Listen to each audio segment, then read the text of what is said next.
तो अभी तक हम लोगों ने क्या क्या पढ़ लिया, स्केलर्स के बारे में पढ़ लिया, वेक्टर्स के बारे में पढ़ लिया, लॉज ऑफ वेक्टर एडिशन पढ़ लिए, सब्ट्रैक्शन ऑफ वेक्टर पढ़ लिया और रिजोल्यूशन ऑफ वेक्टर पढ़ लिया। अभी आगे हम लोग बढ़ेंगे मल्टीप्लिकेशन ऑफ वेक्टर की तरफ, लेकिन उससे पहले दो ऐसे छोटे से क्वेश्चन से उसको कर लेते हैं। तो एक क्वेश्चन है, अपने को बोला गया एक वेक्टर है ए वेक्टर। अच्छा चलो, एक वेक्टर है जो इस तरह से दिया गया 0.8 i cap plus 0.5 j cap plus c k cap c, है ना। और बोला गया कि it is a unit vector, it is a unit vector. Question ये है, find the value of c. अगर ये यूनिट वेक्टर है तो find the value of c. Option भी अपने को दे दिए, अंडर रूट ऑफ 0.11, बी है अंडर रूट ऑफ 0.22, सी है अंडर रूट ऑफ 0.33 और डी ऑप्शन है अंडर रूट ऑफ 0.44। इसको अटेम्प्ट कीजिए, तब तक मैं दूसरा क्वेश्चन लिख लेता हूँ। ठीक है, तो आप लोगों ने अटेम्प्ट कर लिया होगा। अब अगर ये यूनिट वेक्टर है ना, करके अगर ये यूनिट वेक्टर है तो इसका मैग्नीट्यूड कितना होना चाहिए, 1 होना चाहिए।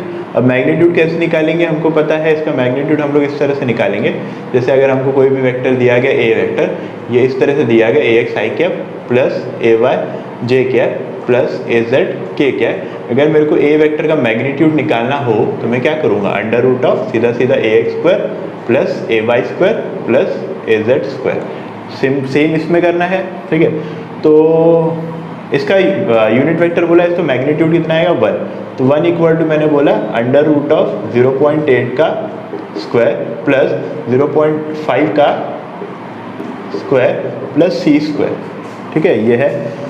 अब ये कुछ नहीं, इसको स्क्वायरिंग कर दो दोनों साइड, तो यहाँ पे आ जाएगा तो यहाँ पे हमारे पास आ जाएगा 0.8 का स्क्वायर प्लस 0.8 का स्क्वायर पुट्टी कर देते सीधा सीधा, 0.8 का स्क्वायर होगा 0.64 plus 0.25 plus c square should be equal to 1। तो सी इक्वल टू आएगा अंडर रूट ऑफ, ये हो जाएगा 0.89, तो उसमें से 1 में से माइनस हो जाएगा तो 0.11, और सी निकालना है तो अंडर रूट लेना पड़ेगा तो ये आएगा 0.11। तो इस तरह से इसको सॉल्व करना था, तो आंसर इसका 0.11। और अब ये सेकंड क्वेश्चन ट्राई कीजिए।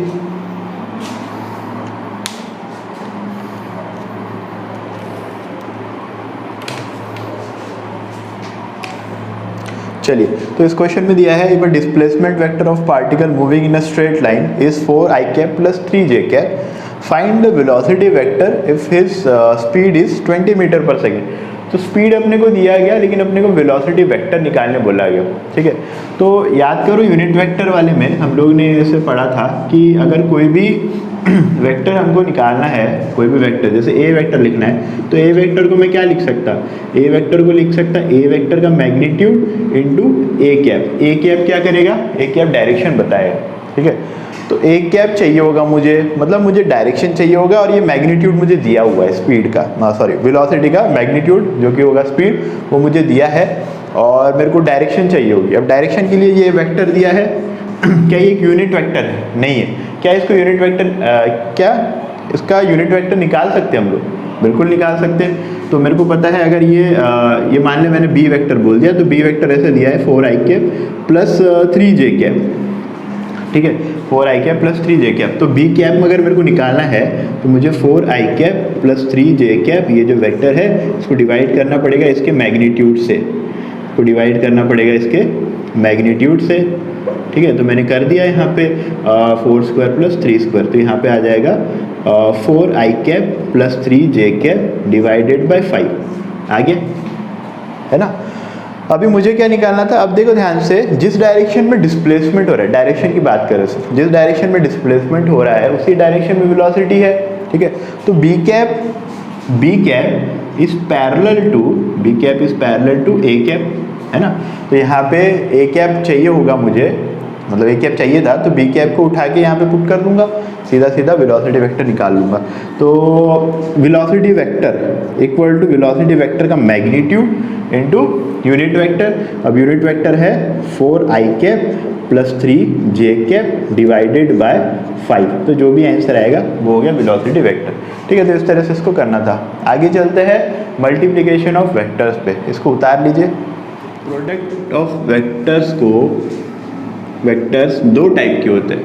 प्रोडक्ट ऑफ वेक्टर या multiplication of vector two types के होते हैं। एक होता है स्केलर प्रोडक्ट, एक होता है vector product. Vector product, scalar product, scalar product, vector product. इसी को और एक नाम दिया जाता है डॉट प्रोडक्ट बोला जाता है। डॉट प्रोडक्ट, इसको बोला जाता है क्रॉस प्रोडक्ट। होता क्या है, कभी कभी दो वेक्टर्स को मल्टीप्लाई करने के बाद एक स्केलर क्वांटिटी मिलती है और कभी कभी दो वेक्टर्स को मल्टीप्लाई करने के बाद एक वेक्टर क्वांटिटी मिलती है। तो जहाँ पे दो वेक्टर को मल्टीप्लाई करके एक स्केलर क्वांटिटी मिलती है उसको हम लोग स्केलर प्रोडक्ट या डॉट प्रोडक्ट बोलते हैं। जहाँ पे दो वेक्टर को मल्टीप्लाई करने के बाद हमको एक वेक्टर क्वांटिटी मिलती है वहाँ उसको हम लोग क्रॉस प्रोडक्ट बोलते हैं। ठीक है, अब मल्टीप्लिकेशन हम लोग करते हैं मैथ्स में तो दो सिंबल यूज़ करते हैं। तो एक सिंबल इसको दे दिया और इस दूसरा सिंबल इसको दे दिया ताकि समझ में आए कि प्रोडक्ट कौन सा वाला है। ठीक है, और ये प्रोडक्ट अलग भी होते हैं। ठीक है, जैसे मेरे को डॉट प्रोडक्ट बोलना है, जैसे मेरे को डॉट प्रोडक्ट बोलना है तो मैं ए डॉट बी बोलूँगा। ठीक है, और अगर मुझे क्रॉस प्रोडक्ट बोलना है तो मैं ए क्रॉस बी बोलूँगा। ठीक है, जैसे वर्क हो गया, वर्क जो है फोर्स और डिस्प्लेसमेंट का मल्टीप्लिकेशन है। फोर्स और डिस्प्लेसमेंट का मल्टीप्लिकेशन या product of force and displacement है। अब फोर्स भी एक वेक्टर क्वांटिटी है, डिस्प्लेसमेंट भी एक वेक्टर क्वांटिटी है, लेकिन वर्क एक स्केलर क्वांटिटी है। ठीक है, तो वहाँ पे हमको स्केलर प्रोडक्ट यूज़ करना पड़ेगा, वहाँ पे हमको स्केलर प्रोडक्ट यूज़ करना पड़ेगा। वेक्टर में क्या, वेक्टर प्रोडक्ट के लिए कभी एक चीज़ हम लोगों ने पढ़ी है टॉर्क, है ना। टॉर्क क्या होता है, थोड़ा बहुत यूनिट्स एंड डायमेंशन में हम लोग ने देखा था। चलो, टॉर्क बेसिकली मेरे को फोर्स का रोटेशनल ना, टॉर्क जो है फोर्स का मुझे रोटेशनल इफेक्ट बताता है। जितना ज़्यादा टॉर्क होगा उतने ज़्यादा तेज़ी से बॉडी घूमेगी, है ना। अब मान ले मैंने एक यहाँ पे दरवाज़ा ले लिया। ठीक है, अब तुमने देखा होगा कि दरवाजे पे अगर तुम फोर्स यहाँ पे लगाओगे तो दरवाज़ा नहीं खुलेगा। दरवाज़ा ये यहाँ से हिंज किया है और यहाँ से हिंज किया है, तो अगर तुम फोर्स यहाँ पे लगाओगे, दरवाज़ा अगर खोलना होता है तो हम लोग फोर्स यहाँ पे लगाते हैं, ना कि यहाँ पे। तो यहाँ पे अगर मैं 20 न्यूटन का फोर्स लगाऊँ और यहाँ पे मैं 20 न्यूटन का फोर्स लगाऊँ तो फोर्स तो मैं सेम लगा रहा, है ना। इस तरह से फोर्स 20 न्यूटन का यहाँ पे भी लगा रहा, फोर्स 20 न्यूटन का यहाँ पे भी लगा रहा, लेकिन सेम मैग्नीट्यूड के फोर्स से भी, या सेम मैग्नीट्यूड भी सेम है, डायरेक्शन भी सेम है, लेकिन उसके वजह इस वाले जगह पे अगर मैं फोर्स लगा रहा हूँ तो यहाँ दरवाज़ा खुल रहा है, इस वाले जगह पे लगा रहा हूँ तो दरवाज़ा नहीं खुल रहा है। ठीक है, तो फोर्स से हम लोग ये चीज़ को डिफाइन नहीं कर सकते, फोर्स से हम लोग ये चीज़ को डिफाइन नहीं कर सकते कि क्यों ऐसा हो रहा है, क्योंकि सेम मैग्नीट्यूड का फोर्स है, डायरेक्शन भी सेम है। तो अगर खुलना था तो दोनों में खुलना चाहिए था, तो फोर्स से हम लोग ये चीज़ रोटेशनल वाली चीज़ें डिफाइन नहीं कर सकते। यहाँ पे एक हम लोग नई क्वांटिटी पढ़ते हैं जिसको हम लोग टॉर्क बोलते हैं, है ना। टॉर्क जो है वो रोटेशनल इफेक्ट बताता है फोर्स का, है ना, और उसको डिफाइन किया जाता है R cross F। R cross F, cross product होता है ये R क्रॉस F। ठीक है, तो R क्या होता है, R होता है एक्सिस से कितना दूरी पे तुम फोर्स लगा रहे, कितना दूरी पे फोर्स लगा रहे, और वो जो वेक्टर है उसका हेड तुम्हारा point of application of force पे की तरफ पॉइंट करना चाहिए। आर वेक्टर की डायरेक्शन या आर वेक्टर का हेड है ना, point of application of force की तरफ पॉइंट करना चाहिए। ठीक है, और फोर्स तो हम लोग इस तरह से अंदर लगा रहे, इसलिए मैंने यहाँ पे क्रॉस बनाया, इस तरह से हम लोग ने, इसलिए इसमें हम लोगों ने क्रॉस बनाया। तो एक बार दो वेक्टर को मल्टीप्लाई करने से हम लोग को एक स्केलर क्वांटिटी मिल रही थी, तो उसको हम लोग बोलेंगे स्केलर प्रोडक्ट। वहाँ पे जो प्रोडक्ट यूज़ हो रहा है उसको हम लोग स्केलर प्रोडक्ट बोलेंगे। लेकिन कभी कभी क्या हो रहा था, दो वेक्टर को मल्टीप्लाई करने से हमको एक वेक्टर क्वांटिटी मिलती थी, तो उसको हम लोग वेक्टर प्रोडक्ट बोलते हैं। ठीक है, तो ये इसका क्लासिफिकेशन है। अब पहले स्केलर प्रोडक्ट को हम लोग डिटेल में पढ़ेंगे, उसके बाद हम लोग वेक्टर। सबसे पहला है स्केलर प्रोडक्ट या डॉट प्रोडक्ट ऑफ वेक्टर्स। ठीक है, अब इसको डिफाइन किया जाता है द डॉट प्रोडक्ट और scalar product of two vectors A and B is defined as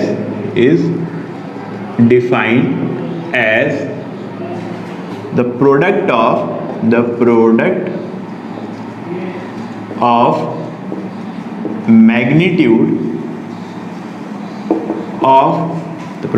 magnitude of A vector and B vector with cosine of angle between them। तो इस तरह से इसको डिफाइन किया जाता है। ठीक है, इस तरह से इसको डिफाइन किया जाता है। मतलब अगर हमारे पास दो वेक्टर है, एक वेक्टर अगर A है, दूसरा वेक्टर B है, ठीक है, इनके बीच का एंगल अगर थीटा है, तो A डॉट B हम लोग लिखेंगे, A dot B equal to A into B into cos theta, है ना। ये इसकी डेफिनेशन है ना। अब इसी के ऊपर छोटा सा क्वेश्चन कर लेते हैं। जैसे मान ले अपने को एक ब्लॉक दे दिया, ठीक है, और बोला गया कि इस डायरेक्शन में इस पे 50 न्यूटन का फोर्स लग रहा है। ठीक है, और बोला गया कि जो फोर्स है वो 37 डिग्री एंगल पे लग रहा है, जिसकी वजह से जो ब्लॉक है यहाँ से 2 मीटर डिस्टेंस मूव किया। यहाँ से जो ब्लॉक है 2 मीटर डिस्टेंस मूव किया। तो अपने को पूछा गया, है ना, find the work done by the force, find the work done by the force. Simple सा क्वेश्चन। ठीक है, अब वर्क क्या है? वर्क जो है फोर्स और डिस्प्लेसमेंट का डॉट प्रोडक्ट है। तो वर्क क्या लिखेंगे हम लोग? वर्क हम लोग लिखेंगे इक्वल टू फोर्स कितना है? फोर्स का मैग्नीट्यूड है 50 इंटू डिस्प्लेसमेंट जो कि है 2 metre into cos of angle between them. तो कॉस 37 इज 4/5। तो यहाँ पे आ जाएगा 400 डिवाइडेड बाय 5 मतलब 80 जूल, है ना। इस तरह से निकालना था। तो तुम्हारे माइंड में यहाँ पे डाउट आएगा कि सर हम लोग ने जो अभी तक वर्क पढ़ा था, बचपन में जो वर्क पढ़ा था, तो हम लोग ने सीधा फोर्स इंटू डिस्प्लेसमेंट ही कर दिया था। ये कोसाइन, ये कॉस थीटा वगैरह वाला टर्म तो हम लोग ने नहीं लिखा था, है ना। ये कॉस थीटा वाला टर्म हम लोग ने नहीं लिखा था। ठीक है, ये हम लोग ने टर्म नहीं लिखा था। तो फिर क्या हम लोग ने गलत पढ़ा? नहीं, तुमने सही पढ़ा था। उसमें जब तुम फोर्स लगा रहे थे तो फोर्स और डिस्प्लेसमेंट एक ही डायरेक्शन में होते थे। तो cos 0 आ जाता था। तो cos 0 की वैल्यू 1 हो जाती थी। सीधा तुम फोर्स और डिस्प्लेसमेंट को मल्टीप्लाई कर देते थे, है ना। इस तरह से तुम करते थे। अच्छा, यहाँ पे ध्यान से देखो, यहाँ पे मैंने क्रॉस यूज किया है, डॉट यूज करो, कोई फर्क नहीं पड़ेगा, क्योंकि ये फोर्स का मैग्नीट्यूड है, ये डिस्प्लेसमेंट का मैग्नीट्यूड है, ना कि डिस्प्लेसमेंट वेक्टर है। ठीक है, तो जब मैग्नीट्यूड होगा मतलब या तो वैल्यू होगी, तो वैल्यू को तो हम लोग किसी तरह से मल्टीप्लाई कर सकते हैं। जैसे मेरे को 3 इंटू 4 करना है, तो मैं 3 इंटू 4 ऐसा भी लिख सकता, 3.4 भी लिख सकता। ये दोनों मल्टीप्लिकेशन चलेंगे। तो यहाँ पे कोई भी मल्टीप्लिकेशन हो, कोई फर्क नहीं पड़ता। मैग्नीट्यूड में कोई भी हम लोग या वैल्यूज को हम लोग किसी तरह से मल्टीप्लाई कर सकते हैं। लेकिन अगर वेक्टर है तो ये ध्यान देना है कि डॉट या क्रॉस उसके अकॉर्डिंग यूज करना है। ठीक है, तो इसको उतार लीजिए। ठीक है, तो हम लोगों ने क्या पढ़ा है कि हमको अगर दो वेक्टर दिए गए, ए वेक्टर और ये मान ले बी वेक्टर, ऐसे दो वेक्टर अगर हमको दे दिए, ठीक है, ऐसे दो वेक्टर अगर हमको दे दिए, तो हमको पता है कि ए डॉट बी, अच्छा ये इनके बीच का एंगल होना चाहिए थीटा, तो A dot B equal to A into B into cos theta लिख सकता है, कोई दिक्कत नहीं मुझे। ठीक है, अब इसको ऐसा लिखते, ए को साथ में लिखते, बी कॉस थीटा को साथ में लिखते। ठीक है, अब बी कॉस थीटा क्या है, बी कॉस थीटा क्या है वो देखते हैं थोड़ा सा। अब मान ले मैंने यहाँ से ऊपर से टॉर्च मारी, ऊपर से मैंने टॉर्च मारी, टॉर्च कैसे मारी, ए को परपेंडिकुलर मारी, ए को परपेंडिकुलर मारी। ठीक है। तो ये जो बी वेक्टर है इसका प्रोजेक्शन मेरे को ए पे मिलेगा, बी वेक्टर का प्रोजेक्शन मुझे ए पे मिलेगा, और उसकी लेंथ कितनी होगी, उसकी लेंथ मान ले मैंने यहाँ पे ये ए वेक्टर नीचे लिख देता हूँ, इसकी लेंथ मान ले मैंने एक्स बोल दी, ठीक है। चलो ठीक है, क्या एक्स की वैल्यू में निकाल सकता है? बिल्कुल निकाल सकता है। चलिए और एक देख लेते हैं, मान ली यही बी वेक्टर ऐसा ही था, ए वेक्टर ऐसा ही था। अब मैंने क्या किया, अब मैंने टॉर्च मारी, लेकिन टॉर्च जो है वो बी वेक्टर को परपेंडिकुलर मारी, बी वेक्टर को परपेंडिकुलर मारी, ठीक है। तो क्या होगा, तुम्हें ए का प्रोजेक्शन या ए की इमेज यहाँ पे मुझे मिलेगी, है ना, इस तरह से ए की जो इमेज है मुझे इस पे मिलेगी, तो इसको ए का प्रोजेक्शन बोलेंगे। तो इसको मैं बोल देता हूँ, मान ले इसको मैं बोल देता हूँ वाई। क्या वाई तुम निकाल सकते, ये थीटा अगर तुम्हारे पास है और ये तुम्हारा बी वेक्टर है, तो क्या तुम इसका प्रोजेक्शन निकाल सकते हैं? बिल्कुल निकाल सकते हैं। देख लेते हैं, तो इसको y बोल दिया, तो x की वैल्यू बताओ क्या आएगा, x है ना, x divided by b, x divided by b should be equal to cos theta, इसका मतलब x equal to b cos theta. Similarly इस ये वाला ट्राइंगल देखो, राइट एंगल ट्राइंगल, तो इसमें हम लोग बोल सकते हैं कि जो y है वो a cos थीटा है, y जो है a cos थीटा है। अब ये जो x और y है इसको अलग नाम दिए जाते हैं, x और y को नाम दिया जाता है, x और y को बोला जाता है प्रोजेक्शन ऑफ, x को ऐसा अलग अलग लिख लेते हैं, x को बोला जाता है projection of a vector, projection of b vector along a, है ना, और y को बोला जाता है projection of a vector along b। तो ये इसका नाम है, ठीक है। तो इसको मैं ऐसा बोल सकता कि यार a डॉट b जो है, a डॉट b जो है वो a into projection of b along a है ना।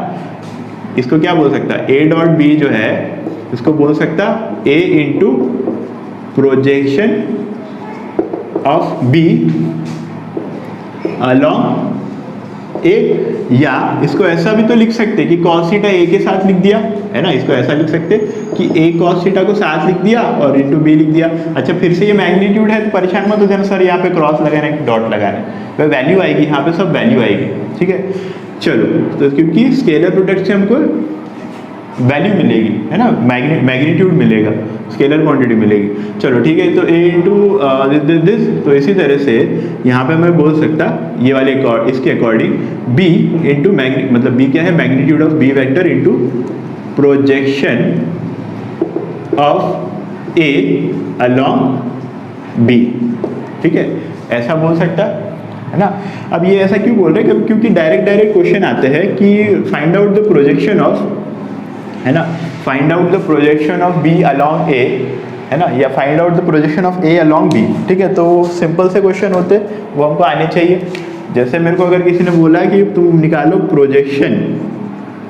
प्रोजेक्शन ऑफ, ठीक है, projection of b along a निकाल के बताओ, अलोंग वेक्टर a निकाल के बताओ, मैं क्या करूंगा, मैंने लिखूंगा a dot b divided by, है ना, क्या निकालना है मुझे, projection of b along a, है ना, तो a dot b divided by magnitude of a, magnitude of a को ऐसा लिख लेते, projection of b along a equal to a dot b divided by magnitude of a, है ना। Similarly projection of a along b equal to क्या लिखेंगे, a dot b divided by magnitude of b, ठीक है। अब ये ध्यान रखना है, अब यहाँ से वैल्यू आएगी सिर्फ, ठीक है, मैग्नीट्यूड आएगा सिर्फ, इसकी लेंथ आएगी, x की वैल्यू आएगी या y की वैल्यू आएगी, ठीक है। उतार लीजिए इसको, अब ये कुछ प्रॉपर्टीज पढ़ेंगे स्केलर प्रोडक्ट या डॉट प्रोडक्ट की, ठीक है, उतार लीजिए इसको। चलिए तो आगे चलते हैं, प्रॉपर्टीज ऑफ डॉट प्रोडक्ट, है ना। प्रॉपर्टीज ऑफ डॉट प्रोडक्ट में सबसे पहले ऐसा छोटा सा कर लेते हैं कि a डॉट b अगर मैंने निकाला तो कितना आएगा, a into B into cos theta, कोई डाउट नहीं है इसमें। और मान लिया अगर मैंने b डॉट a निकाला, b dot a equal to क्या आएगा, ये भी a into B into cos theta ही आएगा। क्या मैं यहाँ से बोल सकता कि a डॉट b जो है वो b डॉट a के बराबर है, बिल्कुल बोल सकता है ना। इस प्रॉपर्टी को बोलते हैं कम्यूटेटिव प्रॉपर्टी।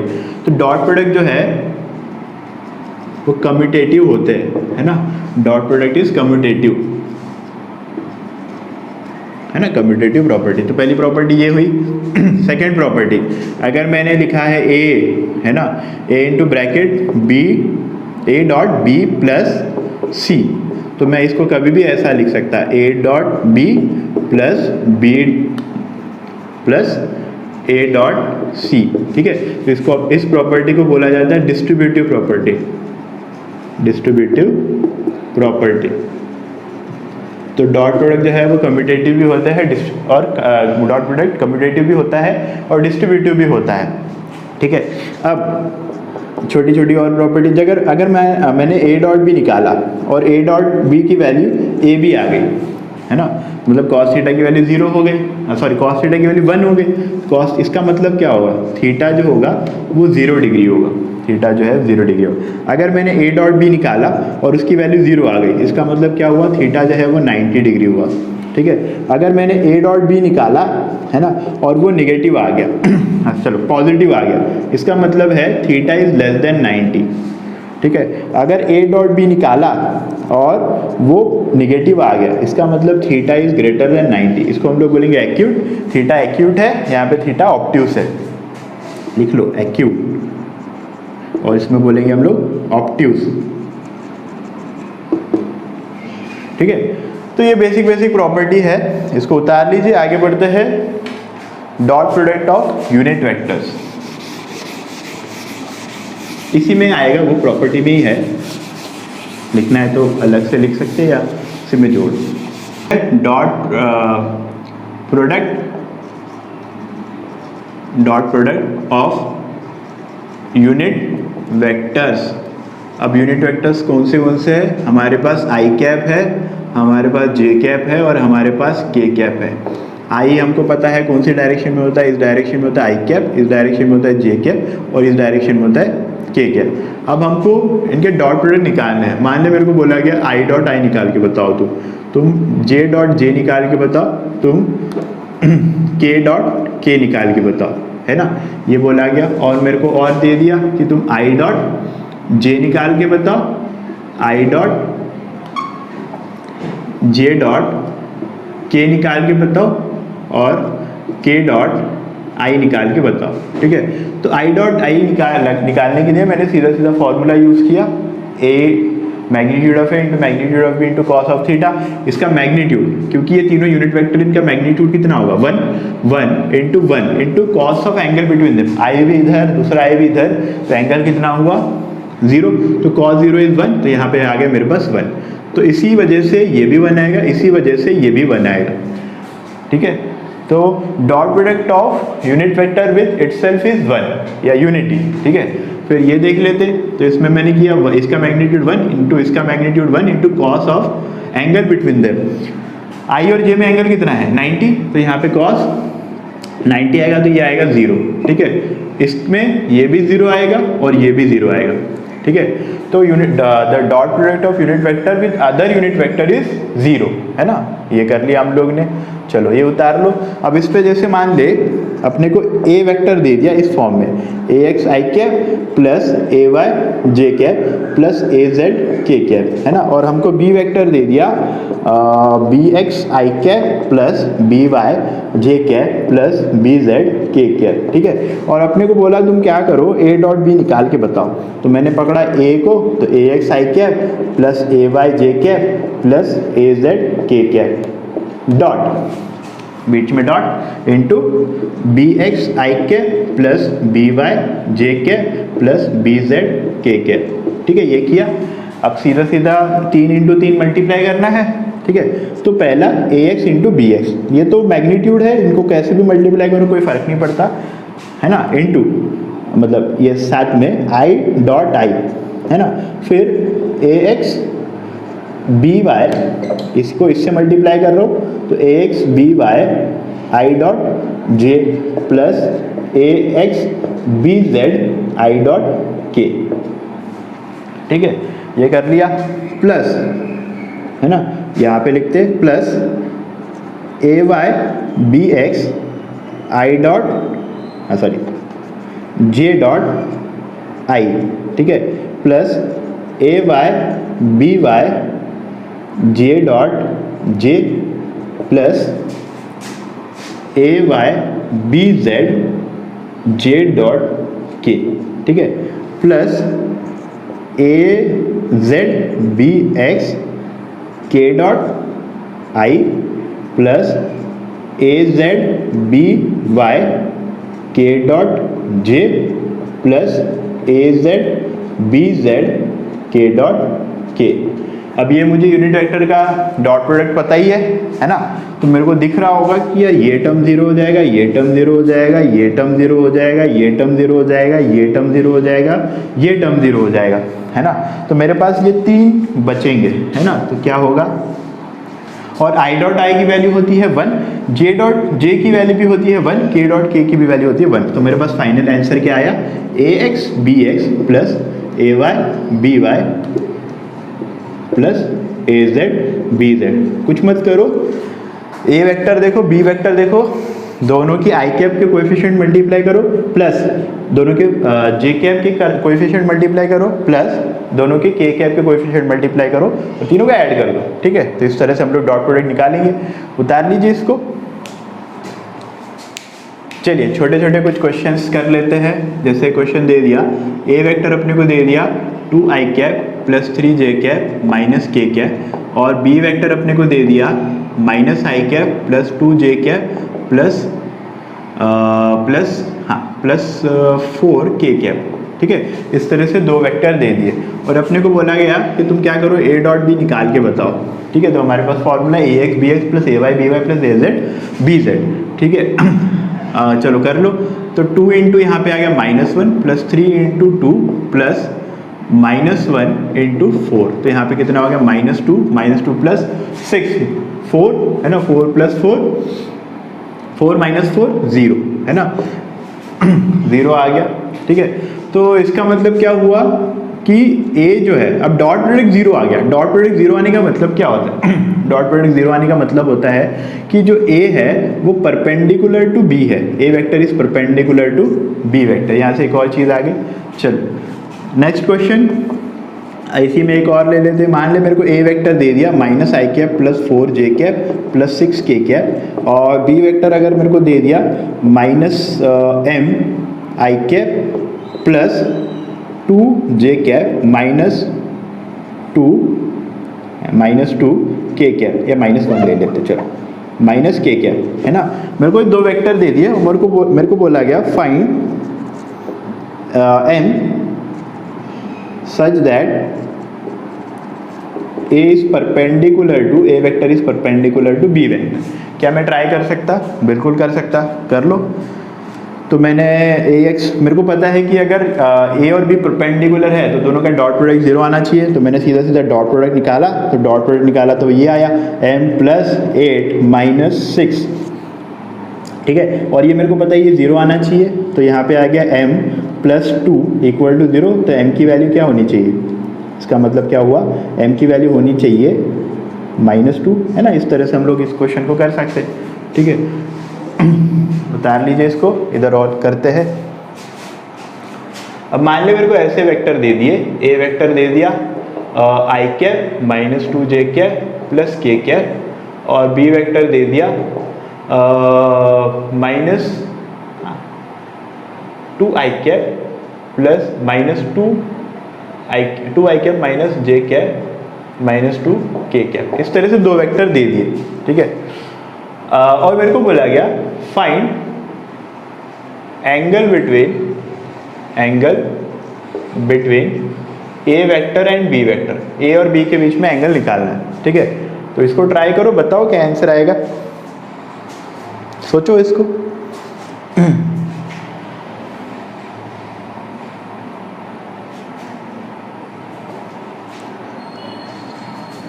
चलिए तो करते हैं इसको। तो अगर जब भी एंगल निकालने बोला जाए तो हम लोग डॉट प्रोडक्ट वाला फॉर्मूला यूज़ करते हैं, क्योंकि देखो आपको समझ में आ गया कि ए डॉट बी निकालना बहुत ज़्यादा सिंपल है, ठीक है। मैग्नीट्यूड ऑफ ए निकालना भी सिंपल है, मैग्नीट्यूड ऑफ बी भी निकालना सिंपल है। तो हमारे पास जो फॉर्मूला है A dot B equal to A B cos theta, उसको हम लोग थीटा निकालने के लिए यूज़ कर सकते, उसको हम लोग थीटा निकालने के लिए यूज़ कर सकते हैं। तो कॉस थीटा लिखेंगे हम लोग A dot B divided by magnitude of A into magnitude of B. ठीक है, तो ये वाला फॉर्मूला हम लोग थीटा निकालने के लिए यूज़ करेंगे। चलो, तो सबसे पहले डॉट प्रोडक्ट निकालो। डॉट प्रोडक्ट में मैंने निकाला तो यहाँ पे आ गया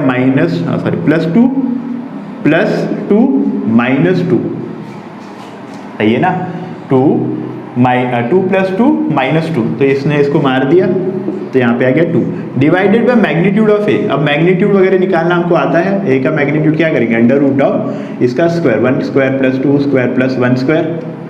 ठीक है, तो यहाँ पे कितना हो गया 4, मतलब √6।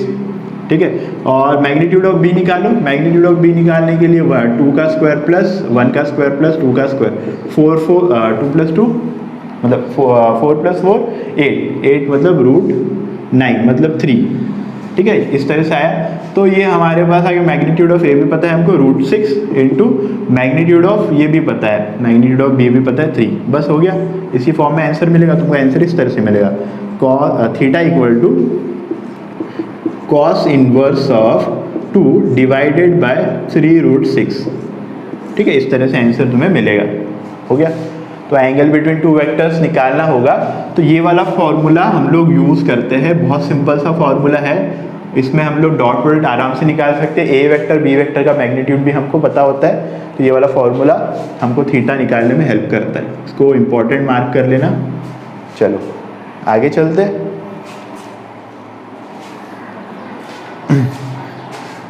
तो चलिए, ये क्वेश्चन दिया गया हमको, फाइंड क्वेश्चन ऐसा है, find the projection of 2i cap plus 3j cap along i cap plus j cap, है ना। तो 2i cap plus 3j cap का कंपोनेंट हमको या प्रोजेक्शन निकालना है i cap plus j cap के टर्म में। तो इसको a वेक्टर ले लो, a vector equal to 2i cap plus 3j cap, और b वेक्टर ले लो तुम i cap plus j cap. तो तुमको क्या निकालना है, तुमको निकालना है a cos थीटा, और a cos थीटा क्या होता है, a dot b divided by, है ना, a dot B divided by magnitude of b, a dot B divided by magnitude of b। ये हमको पता है। क्या डॉट प्रोडक्ट निकाल सकते, बिल्कुल निकाल सकते, करो। तो 2 प्लस यहाँ पे आ गया 3 divided by magnitude of b, magnitude of b करोगे तो यहाँ पे आ जाएगा √2, तो यहाँ पे आ जाएगा 5 डिवाइडेड बाय √2। हो गया आंसर।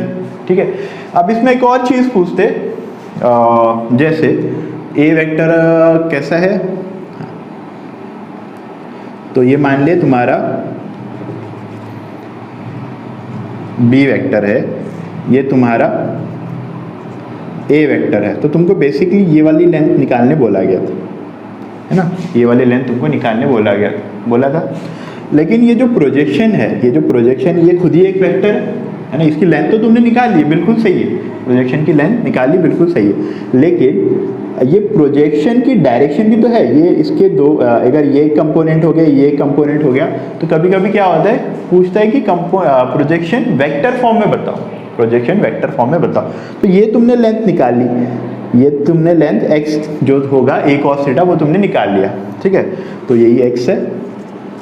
अब तुमको तुमको उसको वेक्टर फॉर्म में लिखना है। तो वेक्टर फॉर्म में लिखने के लिए मैंने सोचा कि यार कैसे लिखे, तो मैंने देखा है कि यार ये b जो है, b के डायरेक्शन में ही ये कंपोनेंट है, b के डायरेक्शन में ही ये कंपोनेंट है ना, b के डायरेक्शन में ये कंपोनेंट है, तो कोई दिक्कत। तो मैंने सोचा कि क्यों ना b के डायरेक्शन में यूनिट वेक्टर निकाल लूँ और यूनिट वेक्टर इसमें लगा दूँ, तो ये जो कंपोनेंट आएगा ये मेरा सिंपल प्रोजेक्शन वाला कंपोनेंट आएगा, प्रोजेक्शन वाला कंपोनेंट या प्रोजेक्शन वाला वेक्टर आ जाएगा।